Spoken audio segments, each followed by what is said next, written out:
오늘 새로 뵙는 얼굴들이 많습니다. 오늘 우리 범일 스님 가운데 특별히 수강생이 많이 몰려가지고요. 원래 자리가 음악 아카데미 꿀이었는데 범일 스님부터 이쪽 컨퍼런스홀로 바뀌었습니다. 그럼 오늘 기대하시던 우리 융합과 통속으로 부른 통속으로 열리는 새로운 세계 두 번째 강의 현대과학과 불교의 만남 주제로 강의를 시작하겠습니다. 오늘 강사 선생님은 범일 스님이십니다. 범일 스님은 미국 오하이오 주립대학에서 현대 물리학으로 박사학위를 하시고 또 동국대학교 선학과에서 불교학으로 박사를 하셨습니다. 그래서 박사 논문은 오하이오 대학에서는 우주 초기에 붕괴되는 입자들의 우주론적 제약들로 학위하셨고요. 또 불교학 박사로서는 불교와 현대 물리학의 세계관 비교 연구를 하셨습니다. 그리고 지금 바깥에 보시면 선생님의 저서가 전시되어 있죠. 수트라라는 책도 저서를 하셨습니다.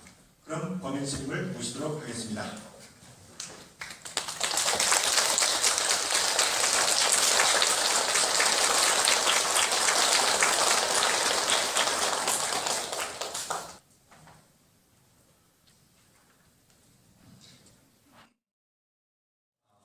사람들은 삶의 목표와 혹은 살아가는 방법 이런 것들이 사람마다 좀 다릅니다.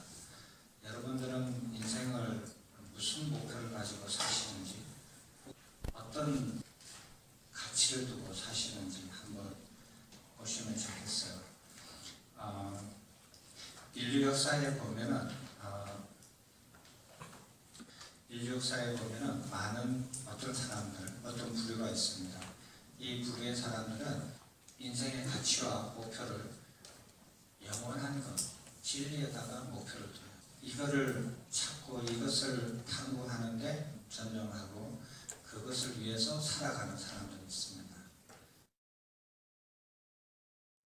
혹시 비유가 적절한지는 모르겠지만 제가 가끔 들은 걸 보면은 어떤 경우에 무당들이 신을 받을 때 맨 마지막에 작두를 탄다 그래요. 들어보셨습니까?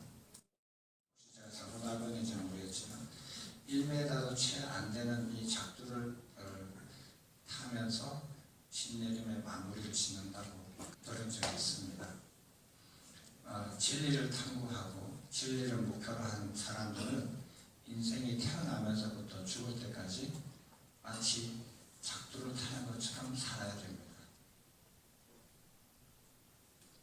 그러지 않으면 미끄러져요. 그런 사람들이 있었어요. 여러분, 그 영원불멸하다는 것, 무엇이 영원불멸하다고 생각하세요? 흔히 말하는 진리라는 것, 영원불멸하다는 것, 그런 것을 찾고자 하는데 무엇이 그런 게 있습니까? 그 첫 번째가 우주입니다. 오늘은 그 첫 번째에 대해서 얘기를 하려고 합니다. 우주가 무엇입니까? 왜 우주가 영원불멸하다고 생각을 합니까? 이런 부분에 대해서 우리가 오늘 확실히 이렇게 이해하시고 가시면 좋겠습니다. 옛날에 동양하고 서양하고 혹은 불교하고 이렇게 해서 우주에 대한 생각들이 조금씩 달랄 수가 있었어요. 그렇지만 우리가 지금 현대 우주론에서 말하는 그 우주론의 그 뿌리를 찾아가면 그리스에서 찾을 수가 있는데요. 그때 그 사람들은 우주를 영원불멸하다고 생각을 했어요. 어떤 이유에 의해서인지 모르겠지만 그거는 나중에 아시게 될 거예요. 우주가 영원불멸하다고 생각했어요. 영원불멸하다는 것은 무엇입니까? 변하지 않는다는 거예요. 시작도 끝도 없고 영원히 그 상태를 유지한다는 거예요. 그 지상에 있는 인간들이 있는 모든 것들은 변한다는 거예요. 언젠가는 사라지고 없어진다는 거예요. 그런 거는 가치가 없다는 거예요. 그렇지만 영원불멸하는 것은 가치가 있다고 생각해요. 그래서 그 가치 있는 곳에다가 인생의 목표를 두고 그것을 탐구해 가는 겁니다.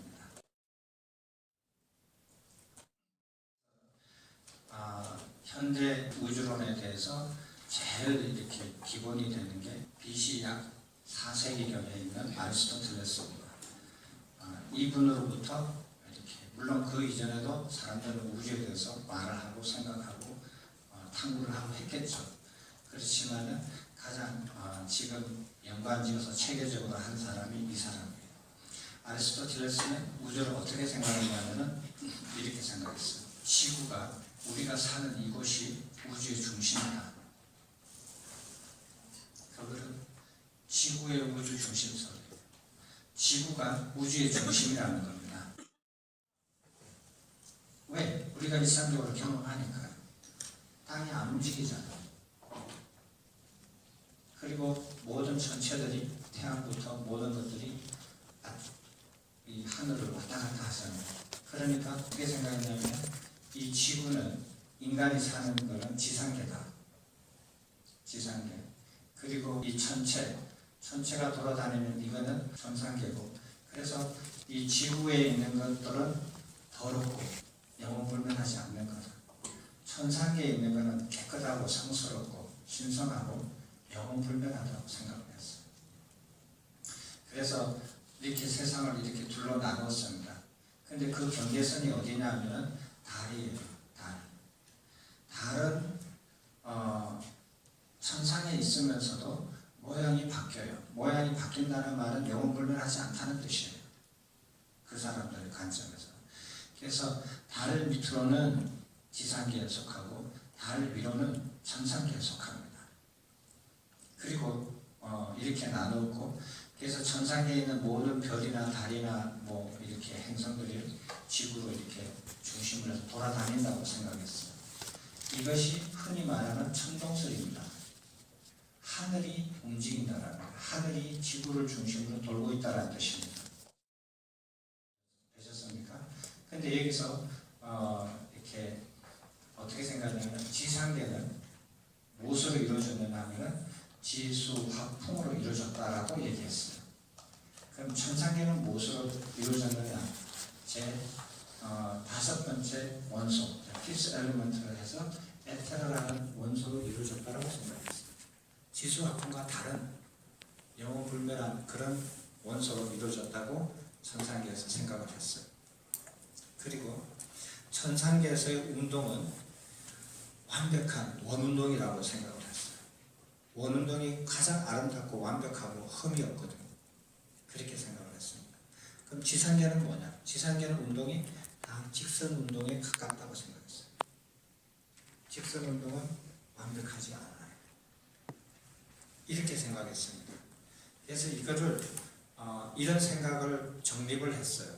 근데 이게 옳고 그른 거는 이제 각 분야를마다 따져보겠지만 그러나 여기서 우리가 중요한 것은 분류를 세 가지를 했다라는 거예요. 첫 번째가 우주론이고 두 번째가 물질론이에요. 물질의 구성을 설명을 했고 세 번째는 운동론이에요. 이 세 가지를 분류한 것은 지금도 유효합니다. 이렇게 분류를 해야만이 이해를 할 수가 있어요. 이렇게 분류한 거는 맞는데 그 중에서 우주에 관한 부분은 어떻게 되는지 지금부터 살펴볼 겁니다. 이게 아리스토텔레스가 생각했던 우주예요. 자연이에요. 근데 이게 BC 4세기인데 석가모니 부처님께서 이렇게 활동하셨던 것은 BC 5세기에서 6세기입니다. BC 500년에서 600년 사이입니다. 그러니까 석가모니 부처님하고 이렇게 비교해 보면은 한 최소한 200년 정도 차이가 나요. 그거는 이제 좀 알고 가셔야 돼요. 200년 정도 후세 사람입니다.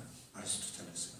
이렇게 이제 알고 있는데 그 당시에 사람들 중에서 우리가 맨눈으로 밤하늘을 쳐다봐서 볼 수 있는 별들의 숫자가 있습니다.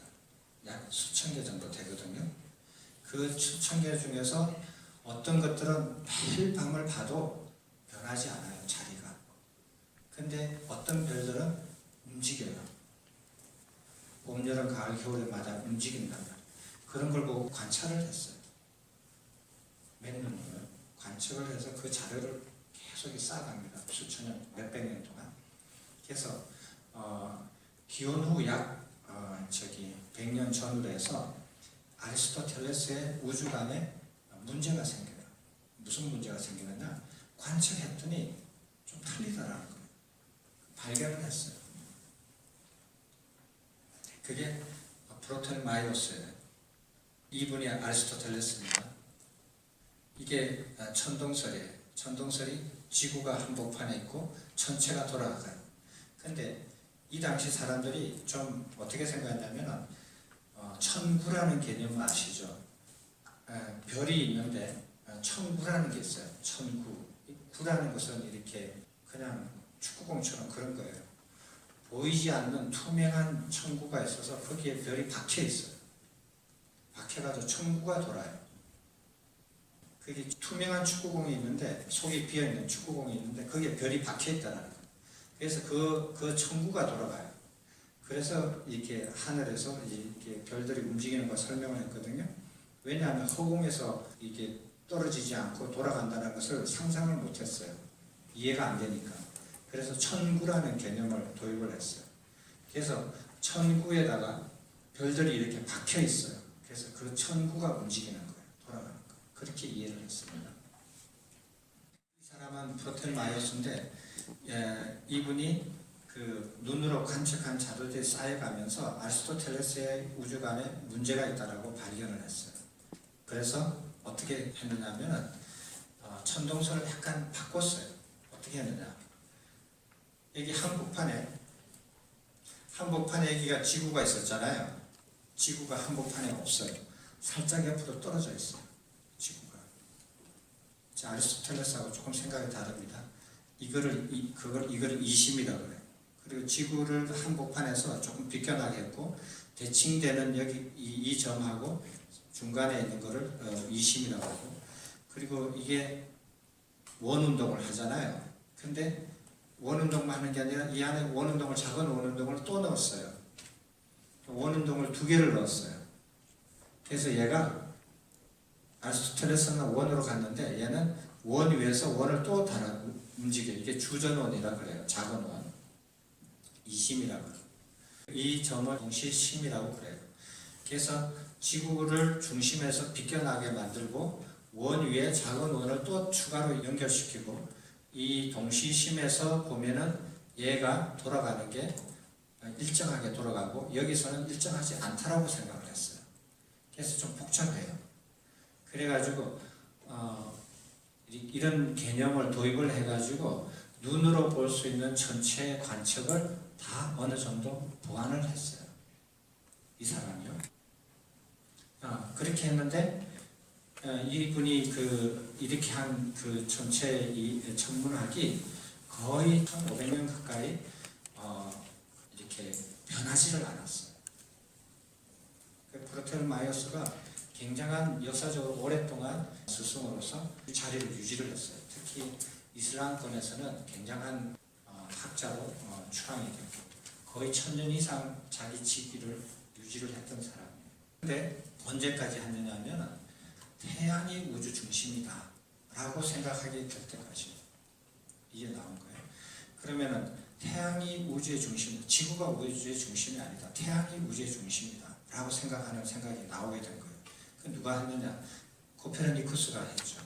여러분들 잘 아시잖아요. 코페르니쿠스라 하면은 지동설을 주창한 사람이라고 잘 알고 계시잖아요.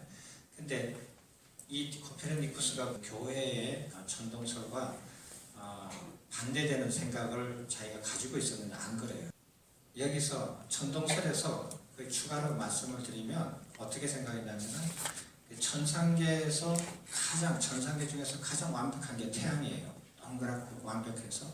그래서 아리스토텔레스가 천동설을 주장할 때 어떻게 생각했냐면 신학적으로는 나중에 후세에 추가된 것도 있겠지만 신은 완벽한 태양에서 산다. 신이 거주한다. 그리고 인간은 지상계에 거주한다. 이렇게 생각을 했어요. 근데 코페르니쿠스가 이제 보니까 프로텔마이오스가 말한 이심원, 그 다음에 주전원, 그 다음에 동시심 이런 것들이 너무 복잡하고 그게 마음에 안 드는 거예요.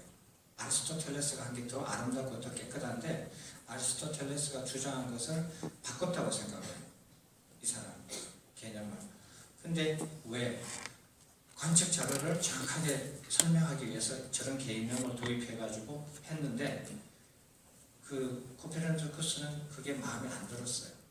관측 자료를 다른 방법으로 설명할 수 있는 방법이 없을까 했더니 발견하게 그거예요.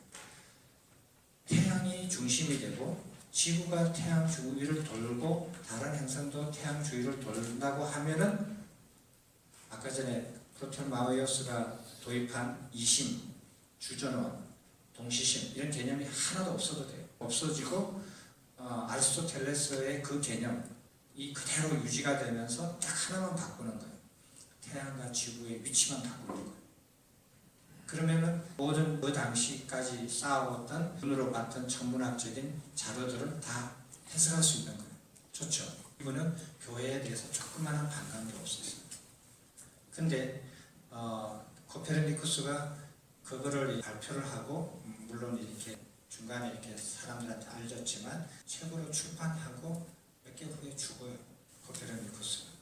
그래서 교회에 대해서 뭐 이렇게 압박을 받는다든지 그런 시간도 없었어요. 그래서 코페르니쿠스는 그냥 그렇게 책을 출판하고 병들어서 죽었어요. 그런데 그 다음에 이분이 코페르니쿠스입니다. 그 다음에 케플러인데요. 케플러는 자기 스승이 그 당시에 눈으로 관측했던 천체들의 운동 자료들을 제일 많이 소장하고 정리하고 있었어요. 평생을. 근데 그 스승 밑에 들어가서 그 자료를 다 배우면서 정리를 했어요. 정리를 했는데 그 케플러가 어떻게 생각했냐면은 코페르니쿠스의 아이디어가 굉장히 좋다라고 생각을 했어요. 그래서 자기가 그 아이디어를 받아들이고 그 스승이 모아놨던 그 자료들을 쭉 해석을 해보니까 어떤 결과가 나왔냐면 이 세 가지 법칙이 나오더라고요. 이게 케플러의 세 가지 법칙입니다.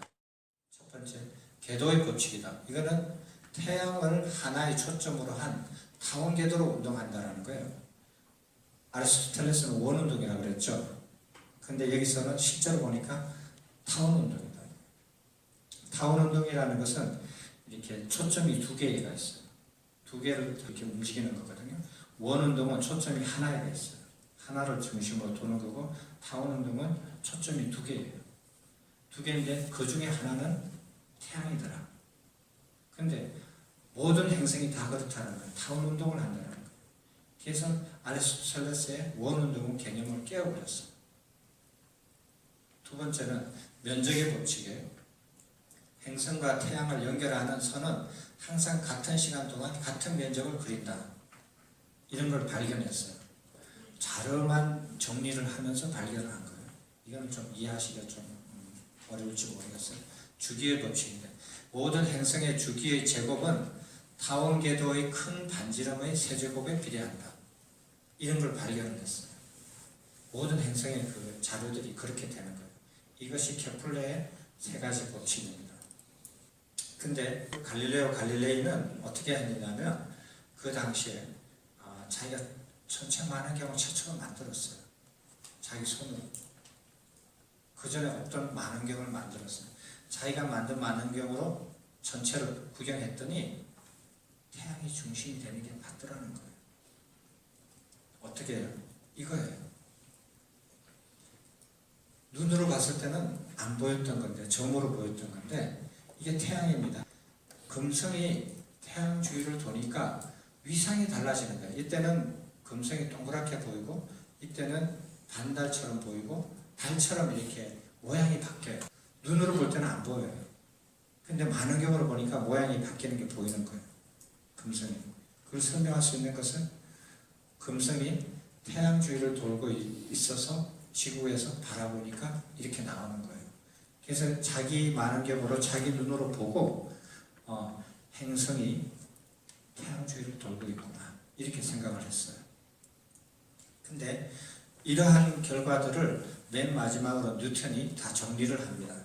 정리를 해서 여러분 다음 시간에 공부하시겠지만 중력의 법칙을 발견하고 운동의 법칙을 발견을 해서 이때까지 관측에 대한 모든 귀중한 자료를 요약한 게 케플러의 세 가지 법칙인데, 뉴턴이 중력의 법칙을 이용해서, 운동의 법칙을 이용해서 그 세 가지를 다 증명을 해요. 식 하나로. 수식으로 증명을 해요. 그래서 뉴턴으로서 그 천체에 관련되어 있는 자료에 대해서 관련되어 있는 모든 문제를 다 해소시켜버려요. 여기에다가 앞으로 일어날 일식, 월식 뭐 이런 거 여러 가지 그 관측에서 일어나는 것들을 정확하게 예측을 해요. 그리고 다 맞았어요. 그래서 천체에 관련되어 있는 모든 것들을 문제를 다 해결해 버립니다. 일시에. 이게 뉴턴에서 일어난 일이에요. 그러면 태양이 우주 중심이다 라고 생각했는데, 그럼 이게 교회에서 보면 무슨 입장이냐 하면, 태양에 신이 있고 인간이 지구에 있었는데 그 위치가 바뀐 거예요. 태양이 지구에 위치해 있고 지구가 태양의 위치로 가버린 거예요. 완전히 바뀌었죠. 그러니까 이것이 그 교회의 입장에서는 코페르니쿠스를 처벌을 할 수는 없었어요. 책이 발표되자마자 금방 몇 개월 후에 죽었습니다. 근데 어떤 일이 있었냐면, 이 사이에 브루노라는 사건이 있었어요. 그건 여러분 혹시 아시는 분이 계실 거예요. 브루노 사건이 뭐냐면은 교회에서 믿는 우주관하고 다른 우주관을 말을 주장을 했다가 그것을 교회 재판에 넘겨서 그것을 처리하지 않고 끝까지 주장하다가 화형을 당했어요. 발가벗은 채로 태워 죽여버렸어요. 그게 아주 유명한 종교재판 사건이 일어났는데, 이게 1600년도에 일어난 거예요. 그러니까 한 10년 동안 그 재판을 겪어오면서 일어났는데, 코페르니쿠스가 죽고 나서 한 4, 50년 후에 일어난 일이에요. 근데 그 과정을 케플러하고 갈릴레오가 다 겪습니다. 그 과정을 다 봐요. 그래서 갈릴레이는 얼굴을 보면 좀 어둡죠. 어두운 이유가 브루노가 화형당한 과정을 다 봐요. 보면서 그게 자기한테 불똥이 떨어질까봐 굉장히 두려워해요. 그래서 종교재판에 가서도 취소하겠습니다. 말 잘 듣겠습니다. 하고 나오면서 그래도 지구가 도는데 이렇게 중얼거려서 나왔다라고 하는 게 그거거든요. 그래서 이분은 평생 가택 연금되어서 살았어요. 그 이후로는 활동을 못하고. 그래서 태양이 우주의 중심이다라고 생각을 하고 사람들이 우주를 가졌어요. 그러면 실제로 태양계가 어떻게 생겼냐면 이렇게 생겼어요. 실제로 이게 태양이에요. 이렇게 보이죠? 그렇게 보셔야 돼요. 수성, 금성, 지구, 그 다음에 수금, 지구, 화, 목, 토성, 천왕성, 해왕성 이렇게 나와요. 근데 이 크기는 거의 맞아요. 맞는데 거리는 엉터리예요. 여기 써져 있어요. 거리를 종이상으로 이렇게 표현을 못해요. 제가 옛날 기억으로 따지면 태양이 축구공만 하다면은 지구는 콩알 만한 게 한 100m, 200m 정도 떨어져 있어야 돼요. 어떻게 그 그림으로 표현을 해요? 근데 이건 다 그래픽이에요. 이해를 돕기 위한 건데 거리는 굉장히 멉니다. 그리고 여기 아시다시피 이걸 보시지만은 수금지와 목성, 토성, 천왕성, 해왕성 다 합쳐도 태양계의 질량의 0.01%도 안 돼요.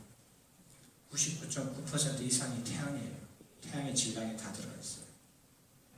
이렇게 작은 겁니다. 지구가. 안 보이는 이것도 이거보다 훨씬 더 작아요. 이게 태양입니다. 이게 지금 밝혀진 태양이에요. 그래서 사람들이 이해를 했어요. 지구가 우주 중심이다 생각했고 그게 틀려서 이제 태양이 우주 중심인데, 만원경이 점점 발달되면서 사람들이 태양과 비슷한 별들을 자꾸 보는 거예요. 여러 개 관측을 해요. 그러면서 태양도 우주의 중심이 아니라는 걸 알게 돼요. 되셨습니까? 그래서 이 사람들이 배운 레슨이에요. 교훈이 뭐냐면은 우주 원리라는 건 우주 공간은 균질하다. 우주 공간은 등방하다. 이게 무슨 소리냐면 균질하다는 말은 여기 공간이나 저기 공간이나 다 똑같다라는 거예요. 다르지 않다라는 거예요. 옛날에는 어떻게 달라다니냐. 우주가 신성한 곳이 공간이 있고 신성하지 않는 공간이 있다라고 분리해서 알았거든요. 근데 그렇지 않다라는 거예요. 그리고 이쪽 방향으로 우주하고 이쪽 방향 우주하고 서로 다른 게 없다. 이게 등방성이라고 아이소트로피, 그다음 군주성은 호모지니어티라고 얘기를 해요.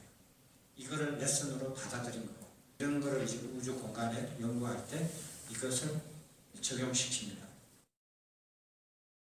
그 다음에 사람들이 그 별들을 이렇게 자꾸 관측하는데 브루노가 그 화형당했을 때 주장했던 우주론이 뭐냐 하면은 태양은 수많은 별들 중에 하나다. 그리고 그런 별들이 태양과 같은 별들이 무수히 많다. 태양은 그런 별들 중에 하나다. 라고 얘기를 해서 죽었어요. 지금 그게 다 인정이 되죠. 사람들. 다 화형당해야 돼요. 그렇게 생각이 조금 빨랐죠. 몇백 년 사이에 그 생각이 그렇게 바뀐 거예요. 근데 지금은 어떻게 됐냐면 지구가 우주의 중심이 아니다. 그럼 뭐냐? 우리 은하가 우주의 중심이다. 라고 생각을 했어요. 그리고 우리 은하가 우주 중심일 뿐만 아니라 우주 자체다. 라고 판단을 했어요. 왜? 이 텔레스코프가 보는 게 우리 은하 정도만 볼 수 있는 그까지 안 됐을 때 그렇게 됐어요. 그래서 사람들이 논쟁을 했어요. 그게 언제 일어났냐면 1920년대의 일입니다. 우주라는 것은 우리 은하가 곧 우주다. 우리 은하가 우주고 은하의 중심이다. 라고 생각하는 팀이 있었고요. 어떤 팀은 아니다. 은하가 우리 은하와 같은 은하가 또 있다. 그런 것 중에 한 은하가 우리 은하일 뿐이다. 라고 주장을 했어요. 이 두 사람들이 싸웠어요. 논쟁을 굉장히 했는데 결론이 안 났어요. 왜? 이 사람은 이 사람 주장을 증명할 수 있는 관측 자료가 있었고 이 사람은 이 사람들을 주장을 증명할 수 있는 관측 자료를 축적해 왔었거든요. 서로 자기 자료를 가지고 서로 논박하니까 결론이 안 났어요. 그래서 한동안에는 은하가 우주의 중심이다 라고 생각을 했습니다. 그게 세 번째 착각입니다. 근데 나중에 보시면 아시겠지만 이 은하가 이렇게 생겼어요. 이렇게 한번 보시지만 여기에 태양이 있어요. 우리 태양이 있는데 중심도 아니고 팔도 잘려진 팔이에요. 잘려진 팔. 온전한 팔도 아니고 원한 팔도 아니고 지구가 한 이 정도 태양이 이 정도 있어요. 별 볼 일 없는 위치에 있어요. 우리 은하에. 이게 우리 은하입니다. 태양이 어디쯤 있느냐면 한 이 정도쯤 있어요. 별 볼 일 없는 변방에 있죠. 이게 우리 은하고 그 다음에 이건 우리 은하를 그래픽으로 이렇게 만든 거예요. 근데 이 허블이라는 사람이 1920년대쯤 그 논쟁을 종결시켰어요. 어떻게? 우리 은하하고 제일 가까운 은하가 안드로메다 은하입니다. 안드로메다 은하인데 성운인데 그 당시엔 성운이라고 그랬어요. 안드로메다 성운이 우리 은하 안에 있는 게 아니라 우리 은하 바깥에 있다. 그리고 우리 은하하고 같은 종류의 은하다. 라고 최초로 관측으로 증명한 사람이에요. 그래서 허블이 그걸 은하임을 증명을 해가지고 논쟁이 종식됩니다. 종식이 되고 어떻게 되냐면 우리 은하가 우주의 중심이 아니라 우리 은하는 은하 중에 하나일 뿐이구나 라고 생각했어요. 이게 우리 은하인데 태양이 여기 있다 그랬잖아요. 그러면 우리 은하 안에 태양이 몇 개 정도 있느냐 하면 우리 태양과 같은 별들이 몇 개 있냐면 약 2천억 개 정도 있어요. 2천억 개 중에 하나예요. 허블이 발견한 은하인데 은하는 지금 알려져 있는 것은 우주 안에 약 1,000억 개 정도가 있어요. 1,000억 개 중에 한 개예요. 한 개. 근데 처음 허블이 우리 은하 이외에 바깥에 있는 은하를 처음으로 이렇게 발견을 했어요. 그런데 그 사이에 어떤 일이 있었냐면 1910년, 16년도죠. 그러니까 허블이 그걸 발견하기 이전에 아인슈타인이 그 중력을 연구를 하다가 중력장 방정식을 이렇게 도출해내요. 자기가 도출해냈는데 그걸 흔히 말하면은 그 중력장 방정식이라고 하는데 우주 방정식이라고도 해요. 그러니까 이것을 풀면은 우주가 어떻게 생겼다라는 것을 알 수 있는 방정식이에요. 그걸 만들었어요. 만들어가지고 그걸 자기가 방정식을 만들고 그 방정식의 해를 구하려고 노력을 했어요. 그래서 해를 구해보니까 우주가 이상하게 나오거든요. 팽창하지 않으면 수축하는 우주만 나오는 거예요. 자기가 만든 그 우주 방정식에서 해를 보니까. 그래서 아인슈타인이 그게 마음에 안 들었어요. 안 들어가지고 자기가 만든 방정식의 해를 자기가 풀어봤는데 이 만든 이 우주의 의미를 보니까 마음에 안 드는 거예요. 그래서 원래 없던 상수를 하나를 넣어가지고 우주 모형을 만들었어요. 그게 뭐냐면 정상우주예요. 우주 상수를 도입해서 수축하지도 않고 팽창하지도 않고 가만히 정지된 우주를 생각을 했어요. 아인슈타인은. 우주가 가만히 있는 거예요. 영원히 가만히 있는 거예요. 지금 상태대로 그대로. 시작도 끝도 똑같이 일정하게. 아인슈타인은 그렇게 생각했어요. 이런 이론을 정상우주론이라고 해요. 정상. 정자는 정할 정자, 상은 항상 상자. 항상 모양이 정해져 있는 우주론이라 해서 정상우주론. 근데 왜 아인슈타인이 이렇게 생각한 줄 아십니까? 우주가 영원불멸하다라고 생각하는 것은 아리스토텔레스부터 계속 이어져 온 거예요. 그 영원불멸한 우주에서 중심이 지구든 태양이든 은하든 상관이 없어요. 우주는 영원불멸해요. 이 생각이 모든 사람이 공통적으로 가지고 있던 생각이었어요. 천문학자들이. 그런데 아인슈타인이 자기 우주 방정식을 풀어보니까 수축하거나 팽창하는 우주가 자꾸 나오거든요. 그래서 이거를 우주 상수를 넣어서 수축하지도 않고 팽창하지도 않고 항상 정지되어 있는 그런 우주의 모형을 만든 거예요. 그리고 그걸 발표를 했어요. 아무런 문제가 없었죠. 1916년입니다. 아무 문제가 없이 그걸 발표를 했어요. 그리고 모든 사람들이 그냥 그거를 이제 공부하게 됐죠. 근데 어떤 일이 생겼냐면 1929년 약 10여 년 후에 아까 전에 그 허블이라는 사람이 어떻게 생각했냐면 그 당시 1920년대 당시 그 이분이 어떻게 생각했냐면 지구상에서 제일 성능이 좋은 천문대에 가서 관측을 해야 된다 라고 생각을 하고 윌슨 천문대로 갔어요. 거기 가서 거기 소장 자기 위에 있는 사람하고 갈등을 몇 년 동안 갈등을 겪다가 그분이 다른 데로 천문대 소장으로 가면서 겨우 이렇게 자리를 잡아서 이제 관측하기 시작했어요. 원하는 대로. 그렇게 해서 했는데 이분이 아까 전에 안드로메다 성운이 은하라고 발견을 했잖아요. 약 10여 년 동안 은하를 40여 개를 더 관측을 했어요.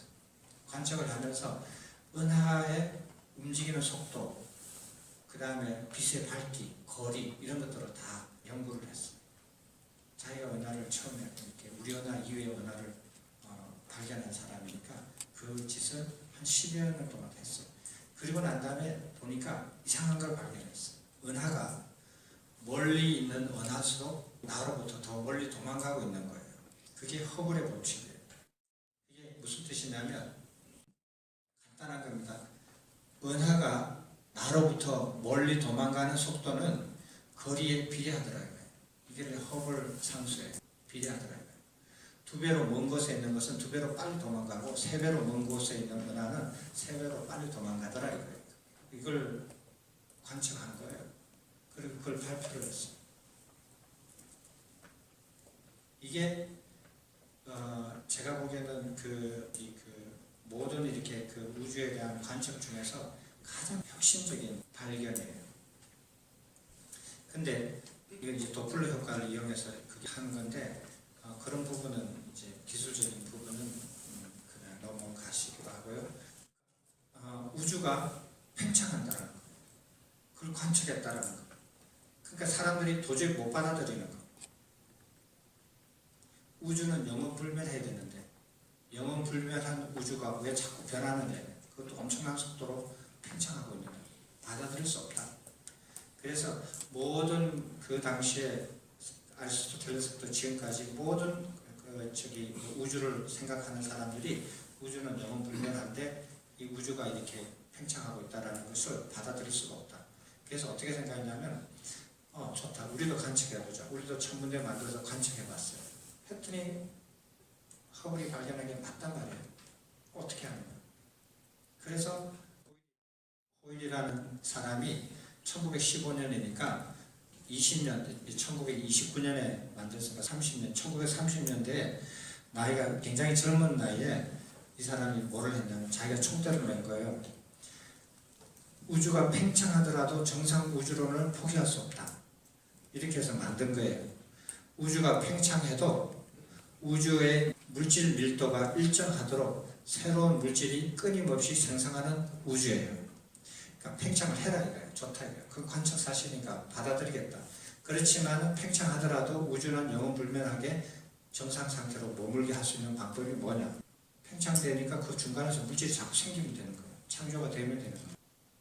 그 방법으로 정상 우주론을 유지를 시켰어요. 많은 사람들한테 그게 또 받아들여졌어요. 지금 생각하면 상당한 일이지만 제가 배울 때 우주론 교과서에도 이 이론이 소개가 되어 있어요. 그 당시에는 이 사람의 그 생각이 모든 천문학자들의 의견을 대표하는 의견이었어요. 근데 나이가 굉장히 젊죠. 영국 귀족이에요. 근데 어떤 일이 생겼냐면 이것도 미국에서 일어난 일인데 1964년이에요. 그러니까 허블이 발견한 건 29년이고 그런 논쟁이 30년대에 많이 일어났다가 40년, 50년, 60년 돼요. 30년이 지났어요. 그 사이에 2차 대전도 지나갔고요. 그래서 어떤 게 됐냐면 펜저스하고 윌슨이 이게 이제 안테나거든요. 안테나인데 뿔처럼 생긴 안테나예요. 안테나인데 무슨 안테나냐면 인공위성에서 이렇게 정보를 이렇게 지구로 보내면 그거를 받아내는 안테나예요. 그 인공위성에서 오는 그 신호를 받아내 가지고 그것을 연구소나 이렇게 어떤 기관에 보내주는 거예요. 일단 받아야 될 거 아니에요. 그 받는 손이에요. 그래서 보시면 아시지만 이걸 이렇게 돌리잖아요. 그럼 손이 이렇게 해서 다 움직이죠. 그죠?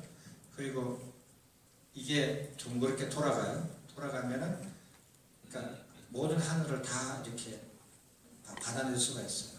근데 이 두 사람이 그 안테나에 가서 기계를 처음에 인명 가서 이제 그걸 받아내기 위해서 청소를 하고 다 이렇게 닦고 쓸고 다 하면서 이제 그 잡음이 안 들게끔, 잡음이 안 일어나게끔 그거 인공위성에서 이렇게 주는 신호를 잘 받아야 되니까 잘 받아서 보내줘야 되는데 잡음이 끼어들면 안 되잖아요. 잡음이 안 끼어들게끔 다 이렇게 연구를 해서 다 조사를 했는데 이상하게 잡음이 자기네들 예측한 거 이상 100배 이상으로 잡음이 자꾸 나오는 거예요. 근데 이 하늘에 어떤 방향으로든지 간에 똑같은 잡음이 나오는 걸 발견을 했어요. 도저히 이 사람들은 이거를 어떻게 없앨 수도 없고 이걸 없애야 되는데 없앨 수도 없고 이게 뭔지 이렇게 궁금해했어요. 그런데 그 사실을 다른 과학자들하고 교류하면서 발견하게 된 게 이게 우주의 온도라는 걸 발견하게 됐어요. 그래서 1964년 이게 이제 우주 온도를 발견했는데 우주 온도가 뭐냐면 우주가 팽창하면서요. 처음엔 뜨거웠잖아요. 뜨거웠다 계속 팽창하면 열이 식어요. 식어서 생긴 그 온도예요. 그러니까 예전에는 굉장히 뜨거웠던 그 빛이 팽창하면서 지금에는 굉장히 온도가 떨어진 거예요. 어느 영하 270도예요.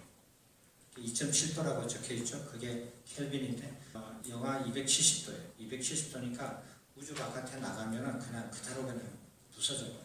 얼어버리니까. 그래서 우주복을 입고 나가는 거예요. 그 온도를 측정한 거예요. 그러니까 이것은 무슨 의미냐면 우주가 팽창하고 있다라는 단적인 증거가 돼요. 그래서 어떻게 했냐면은 이 정상 우주론 있잖아요. 이것이 완전히 파괴가 됩니다. 그래서 호일도 그 다음부터는 손 털었어요. 정상 우주론 안 해요. 아까 우주 온도를 발견하면서부터 측정이 됐습니다. 그래서 사람들이 이제 우주에 대해서 새로운 생각을 하게 됐어요. 그래서 우주가 팽창하고 있는데 사람들이 그러면 우주가 팽창하고 있다면 여기에 대해서 어떤 이론이 있을까라고 이렇게 그 생각을 하기 시작했어요. 그래서 문헌을 보니까 1927년 허블이 그 우주가 팽창한다라는 것을 관측하기 전에 1927년에 그 르메트르라는 분이 있는데 이분은 신부님이세요. 신부님인데 천문학을 하신 분인데 이분이 팽창 우주론을 논문을 써서 이미 발표를 해놓은 거예요. 근데 그 어떤 사람도 그 논문의 존재를 인지를 못했어요. 왜?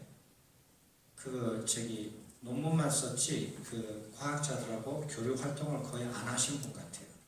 그래서 교류를 안 해가지고 그 사람의 업적을 거의 사람들이 모르고 있었는데 이 64년 이후에 사람들이 다시 이렇게 조사를 한 거예요. 그래서 이분이 업적이 굉장히 두각이 이렇게 받은 거예요. 그래서 우주 팽창론에 대해서 최초로 이론을 설립한 사람이 이분이에요. 그리고 난 다음에 어떻게 됐냐면은 우주가 팽창했다, 이론적으로 팽창했다. 그다음 우주 온도가 관측이 됐는데 64년에 관측이 됐는데 이것도 이론적으로 우주가 팽창하면은 우주 온도가 얼마나 될 거다라고 이론적으로 예측한 게 1948년에 예측을 했어요. 48년, 64년에 관측이 됐는데 관측한 것도 우연하게 관측이 됐죠. 우연하게. 그리고 나머지는 핵융합인데요. 1948년인데 이 당시는 어떤 시대냐면은 2차 대전 끝나자마자거든요. 2차 대전 때 핵폭탄이 터뜨려졌잖아요. 그래서 핵물리학자들이 뛰어난 사람들이 굉장히 많았어요. 그 당시에. 그래서 모든 것을 이렇게 관측할 때 핵물리학적으로 이해를 하려고 하는 사람들이 굉장히 많았어요. 근데 우주가 팽창해서 지금 온도가 마이너스 270도라면 섭씨 마이너스 270도라면 그러면 과거는 어떻게 됩니까? 팽창의 과거로 시간을 거꾸로 가면은 어느 시점에 굉장히 뜨거웠을 거 아니에요. 근데 그 뜨거운 게 어느 정도 뜨거웠느냐? 태양 온도 정도도 뜨거우지 않았겠느냐? 태양 안에 지금 핵융합이 일어나잖아요. 핵폭탄 그런 현상들이 지금 태양 안에서 일어나잖아요. 그 정도로 뜨거웠을 거라고 생각해요. 그 정도 뜨거웠으면은 우주 안에서 핵융합에 의해서 원소들이 결합하기 시작할 거다라고 생각을 했어요. 그 이론을 제일 먼저 말하는 분이 가모브예요. 러시아 사람이에요. 러시아 사람인데 미국으로 와가지고 활동을 하신 것 같아요. 알파라고 한 사람은 가모브의 제자고요. 이렇게 해서 이런 이론적인 배경을 다 합쳐가지고 지금은 모든 천문학자들이 이게 지금 우리가 우주를 알고 있는 표준 모델이라고 하는 것은 스탠다드 빅뱅 뉴클리어 신세시스 모델이라고 그래요. 그 핵융합을 뉴클리어 신세시스라고 그러거든요. 근데 핵융합은 좀 시간이 한 20여 년 동안 계속 이렇게 추가적으로 이렇게 발전을 해요. 이게 제가 20여 년 전에 이렇게 발표했던 그 필름인데요. 뉴클리어 신세시스가 어떻게 하냐면은 위에가 잘 안 보이시죠? 이 세 분야로 나눠져 있어요. 여기는 거시 물리가 들어가고요. 여기는 미시 물리가 들어가고, 그 다음에 여기는 관측 자료가 들어가요. 그래가지고 여기서 핵융합이 일어나요. 핵융합을 일어나는 것을 계산을 해냅니다. 계산을 해내면은 이게 동그라미가 뭐냐면 제가 마시던 그 커피 컵에 머그잔에 뒤집어서 제가 그린 거예요. 이렇게 해가지고 이 세 가지의 물리들이 들어가가지고 핵융합을 일으키는데 가모브가 처음에 계산할 때는 손으로 계산을 했어요. 근데 지금은 슈퍼컴퓨터로 계산을 해요. 그래서 굉장히 정밀하게 나와요. 계산이 100억 분의 1까지 맞춰요. 그래서 물리학의 여러 가지 분야 중에서 이렇게 정밀하게 계산을 해가지고 관측 자료하고 딱 맞아 떨어지는 분야가 거의 없어요. 그래서 굉장히 사람들이 신뢰를 해요. 그래서 우주라는 것이 이렇게 됐다라고 생각을 해요. 이거는 이제 아까 전에 위에 보면은 아인슈타인의 저기 그 우주 방정식이 있고요. 그것을 풀기 위해서 로버슨 워크 매트릭을 써요. 여기서 아이소토피라는 호모지니스라는 개념이 들어가서 이 방정식을 풀면은 돼요. 그렇게 해가 나오면은 오메가가 1보다 크면은 우주가 닫힌 우주가 되고 오메가 1이면은 우주가 평평한 우주가 되고 오메가를 작으면 우주가 오픈됐다고 그래요. 그래서 우주가 빛으로 가득 찬 시기가 있었고 물질이 우세한 시기가 있고 그 다음에 허공이 우세한 시기가 이렇게 차례대로 나와요. 이런 걸 풀다 보면 그런데 어떤 일이 있었냐면 그렇게 이제 정립이 됐어요. 정립이 됐는데 1990년도에 허블 스페이스 텔레스코프가 이렇게 우주에 띄워졌어요. 1990년도에. 근데 허블 우주 만행이라 그래요.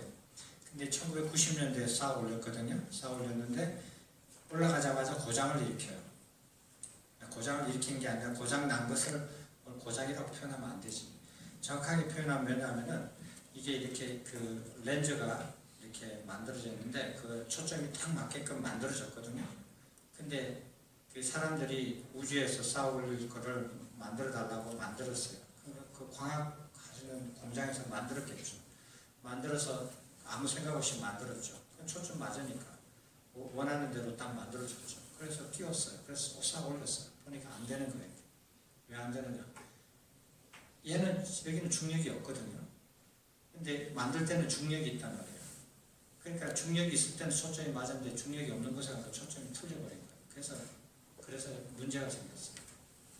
그러니까 천문학자는 당연하게 중력이 없으니까 중력이 없는 상태에서 만들었겠지라고 생각을 했는데 이 만든 사람은 당연하게 지금 그대로 만들어주면 되지 생각하고 그냥 준 거예요. 이렇게 서로가 이렇게 안 맞은 거예요. 그래서 1993년 12월 달에 가서 그걸 고쳤어요. 고쳐가지고 데이터를 봤는데 제가 그 떠나온 지가 1993년 3년이었어요.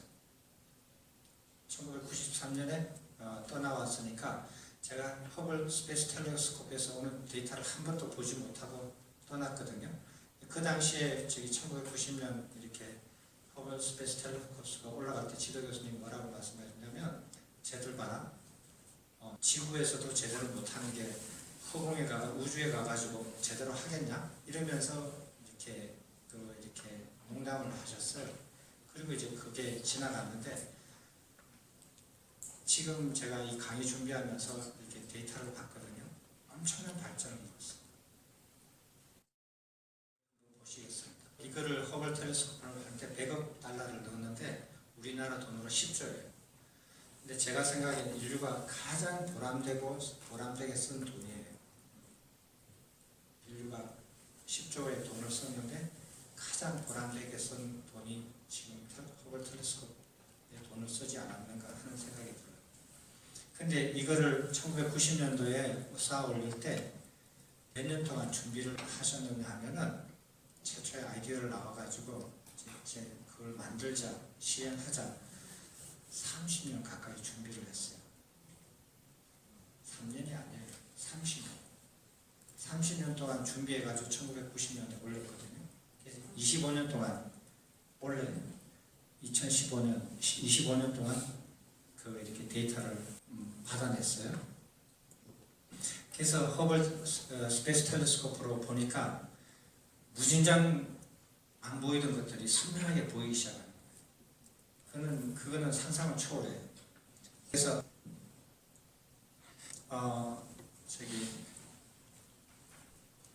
좌우로 좀 움직였으면 좋겠는데